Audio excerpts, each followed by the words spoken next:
The reality on the ground in Ukraine is far harsher than Western media would like to admit. NATO supplied tanks, the pride of Western engineering, are reaching their breaking point. Leopard 2s, Abrams, and Challenger 2s were once hailed as invincible symbols of modern warfare, but in the brutal reality of the Russian front, they're being ground down one by one. The images of burnt-out Western tanks scattered across muddy battlefields are not simply military losses. They're symbols of a deeper geopolitical exhaustion. The West's faith in technology as the decisive factor in war is collapsing under the weight of real, sustained resistance. Russia, contrary to early assumptions, has not only adapted, it has evolved. Its military, industrial base, previously dismissed as outdated, is now producing drones, precision artillery, and anti-tank systems at a scale that NATO countries cannot match without destabilizing their own economies. Western strategists underestimated Russia's ability to wage a war of attrition. Moscow's tactics have shifted from conventional armored thrusts to networked warfare, using drones and electronic jamming to neutralize the very systems that once gave NATO its edge. And this is where the story of the so-called game changer, weapons the Western atoms, like the Javelin and the NLAW, turns into a lesson in overconfidence. These weapons were supposed to rewrite the rules of ground combat, to shred through Russian armor and halt advances in days. But wars are not fought in laboratories or marketing brochures. They're fought in conditions of mud, rain, jamming, and human fatigue. Russian tanks are no longer easy targets. With reactive armor upgrades, drone-assisted targeting, and electronic countermeasures, Russia has blunted the atom threat with alarming efficiency. The West spent billions on what was promised to be the miracle toolkit of modern warfare, yet the battlefield tells a different story. NATO's logistics are stretched thin, its industrial base can't replenish losses fast enough, and the illusion of infinite Western superiority is fading. Russia, meanwhile, continues to adjust, fielding new systems, training under real combat stress, and integrating lessons faster than Western bureaucracies can process them. This is not just a military problem, it's an economic revelation. The Western model of expensive, high-tech warfare built on fragile supply chains cannot withstand a prolonged confrontation with a nation mobilized for total war. The United States and its allies built their defense economies around profit, not sustainability. Russia, on the other hand, has turned its war machine into a mechanism of endurance. Every destroyed tank, every captured atom launcher, is not just a battlefield statistic. It's a sign that the global balance of industrial and technological power is shifting eastward. The uncomfortable truth is this: NATO's war strategy in Ukraine is approaching its limits. The tanks are exhausted, the ammunition stocks are depleting, and public patience in Europe is wearing thin. What remains is a question that Western policymakers have avoided for 2 years: what happens when the arsenal of democracy runs dry? The collapse of Western military confidence is not occurring suddenly. It is the result of years of overestimation and self-assured narratives that ignored the lessons of real warfare. When NATO entered the Ukraine conflict through its supply of Western tanks, the political promise was bold. These advanced machines would turn the tide, crush Russian armor, and demonstrate the superiority of Western engineering. The Abrams, the Leopard 2, and the Challenger 2 were more than just weapons. They were public relations symbols of what the West believed to be its unmatched technological edge.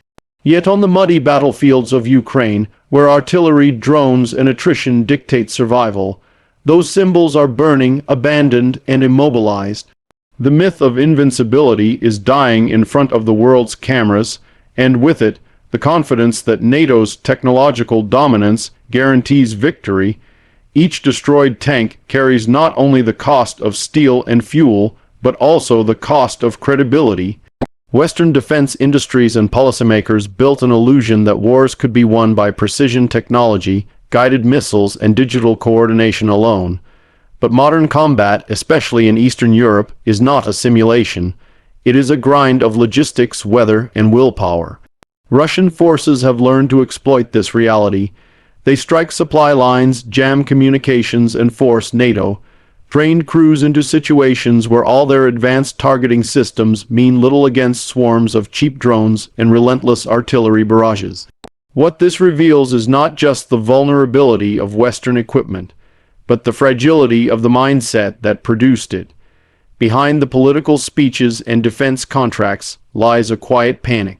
The Western alliance, accustomed to fighting short, controlled conflicts against weaker opponents, is now witnessing the slow erosion of its confidence. NATO generals are learning what Russian strategists have known for centuries, that endurance often beats innovation. The tanks that were supposed to change the battlefield are instead symbols of fatigue. Their mechanical failures, supply shortages, and battlefield losses have exposed the limits of a system built on image rather than sustainability. The more these images circulate, the more difficult it becomes for Western leaders to maintain the illusion that this war can be won by machines alone. Confidence, once NATO's greatest weapon, is now its most visible casualty. Russia's evolution beyond Western expectations represents one of the most significant strategic shifts of the 21st century. When the war in Ukraine began, Western analysts predicted rapid Russian collapse, an economy strangled by sanctions, a military crippled by corruption, and soldiers demoralized beyond repair. Yet, nearly every one of those assumptions has been overturned by the reality of adaptation. Russia did not crumble, it recalibrated. It absorbed the initial shock of sanctions, reorganized its defense production, and shifted its entire industrial base toward wartime efficiency. What began as a supposedly one-dimensional invasion has become a multi-layered demonstration of military learning and resilience. The West expected a Soviet-style rigidity. What it got was a new kind of Russian warfare, flexible, dated, driven, and ruthlessly pragmatic. Russian forces have redefined how modern conflict is fought under pressure. The integration of drones, satellite reconnaissance, and electronic warfare has allowed Moscow to close the technological gap that once favored NATO.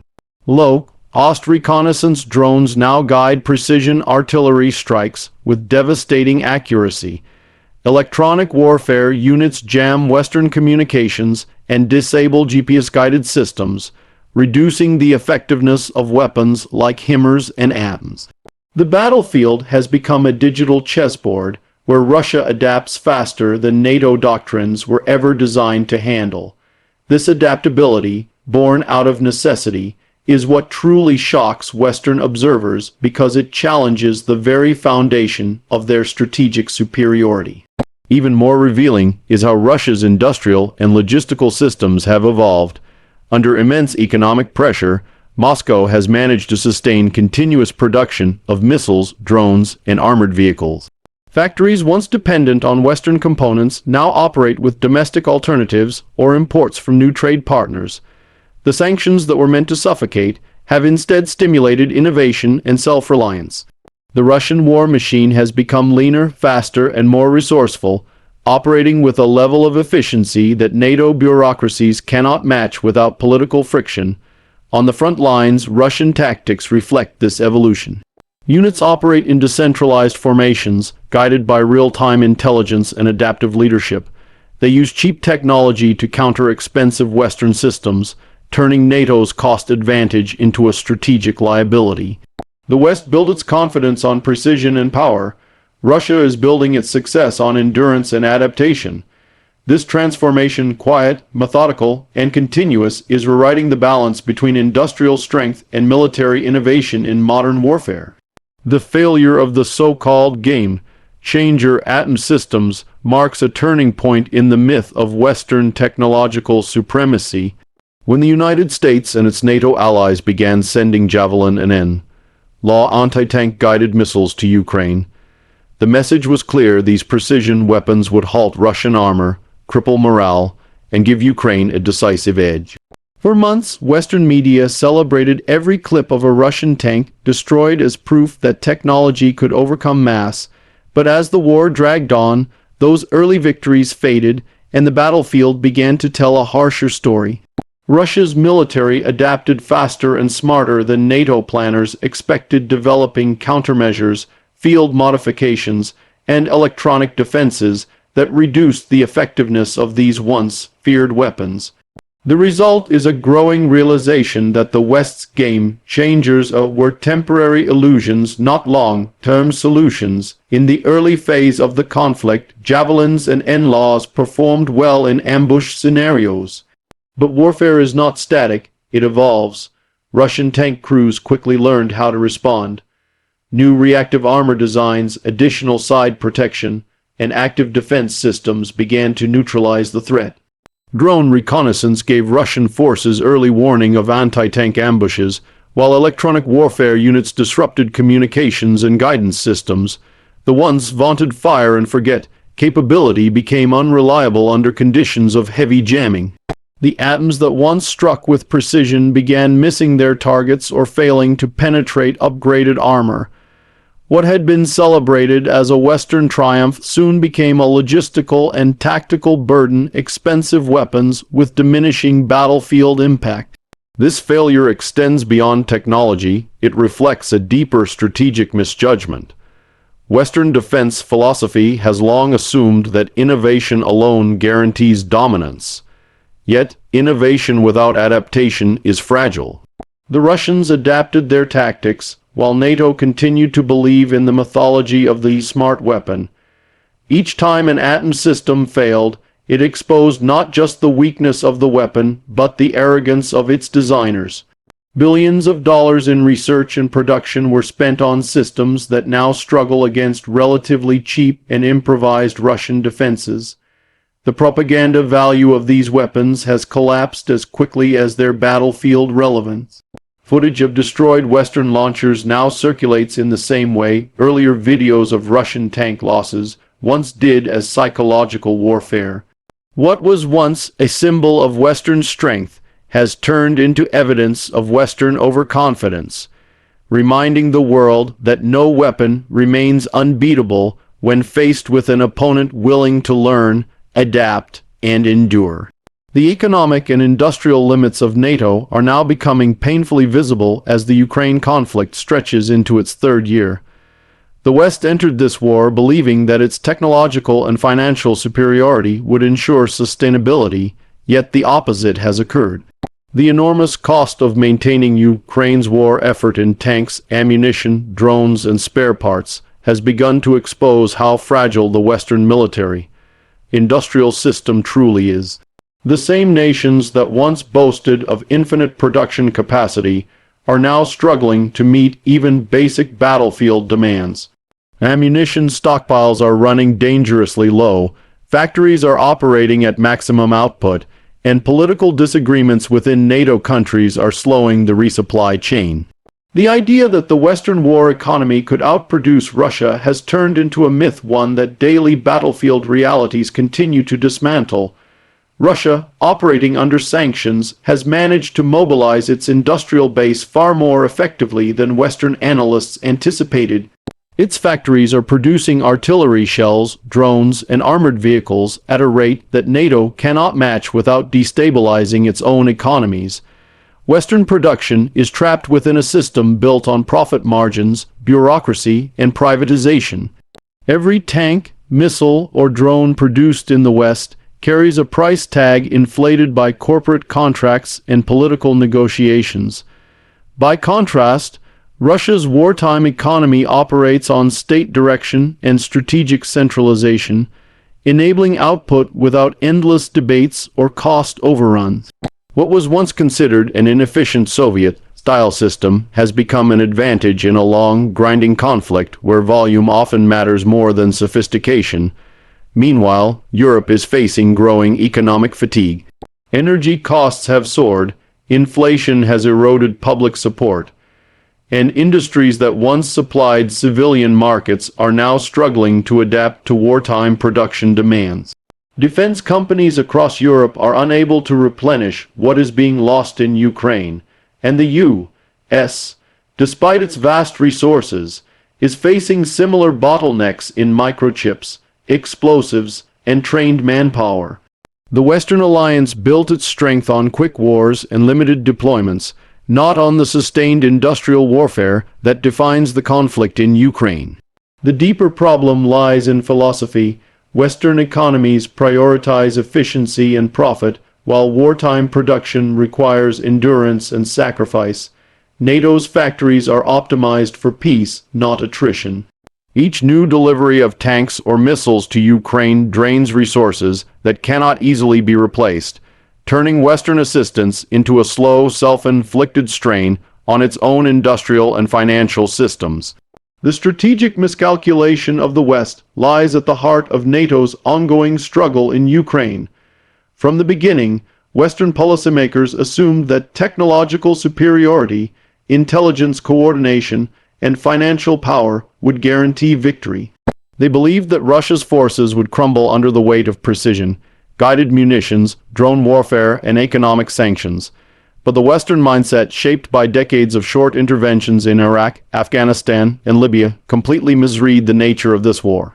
Ukraine is not a limited engagement. It is a war of attrition, and attrition is a game of endurance, not technology. The West prepared for a sprint, but Russia is running a marathon. This fundamental misunderstanding has turned Western planning into a long chain of missteps, each one exposing how unprepared NATO truly is for sustained industrial warfare. The West entered the conflict with confidence in its doctrines and weapons systems, yet those doctrines were built on the assumption of air superiority and control over logistics, two advantages that don't exist in Ukraine. Russia's layered air defenses, drone networks, and artillery dominance have made it nearly impossible for NATO tactics to function as intended. Every attempt to outpace Russia technologically has been met with quick adaptation on the other side. Moscow's ability to absorb losses, reconfigure strategy, and continuously produce replacements stands in stark contrast to the West's bureaucratic delays and over-reliance on expensive precision tools. The notion that a few smart weapons could compensate for dwindling manpower and logistics has proven disastrously naive. This miscalculation extends beyond the battlefield.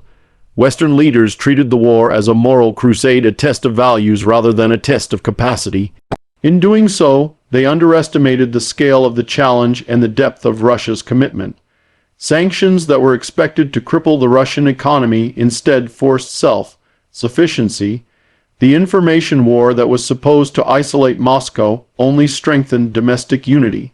Every Western attempt to weaken Russia has produced the opposite effect, strengthening its resolve and forcing innovation under pressure. What NATO strategists fail to see is that wars are not won by technology alone, but by systems capable of absorbing shock, sustaining output, and maintaining morale. The West has the tools but not the endurance. Russia has the endurance and has learned to improvise with fewer tools. This imbalance, born out of strategic arrogance, continues to widen with every passing month. The shift in global power balance is no longer a theory debated by analysts. It is unfolding in real time on the battlefields of Ukraine. Every destroyed NATO tank, every failed atom strike, and every intercepted drone is not just a military event. It is a marker of transformation in the geopolitical order. For decades, the West believed it held an unassailable monopoly over industrial strength, technological innovation, and global influence. The Ukraine war has shattered that illusion. What was meant to be a demonstration of Western unity and superiority has instead revealed fractures, fatigue, and limits. Russia, once thought to be a regional power in decline, is now forcing the world to reconsider where true power lies, not in slogans or financial markets, but in the ability to endure and produce under pressure. This war has exposed a defining contrast between two world systems. The Western model, built on consumer economies and privatized defense industries, is struggling to adapt to the demands of long-term warfare. It depends on global supply chains, foreign raw materials, and political consensus, all of which weaken under strain.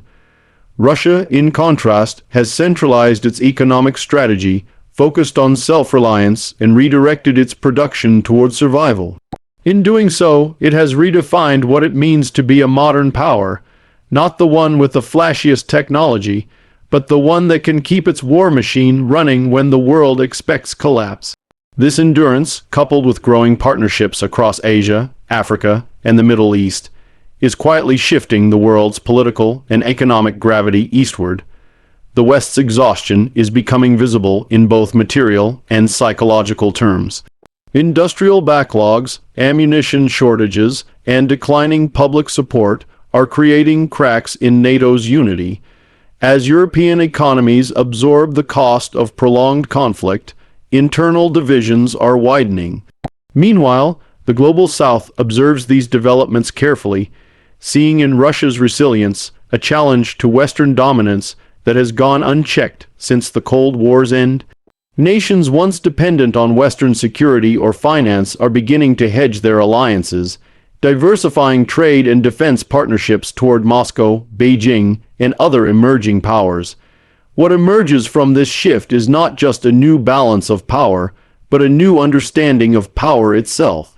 The West's over-reliance on perception, technology, and economic coercion is meeting the reality of a multipolar world where endurance and adaptability matter more than prestige.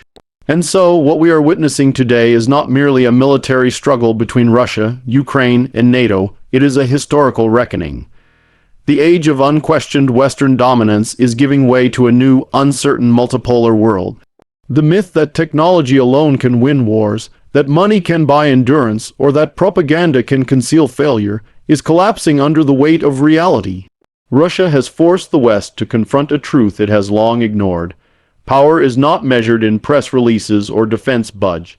It is measured in resilience, production, and the capacity to suffer losses and still move forward. The West now faces a choice it has avoided for too long.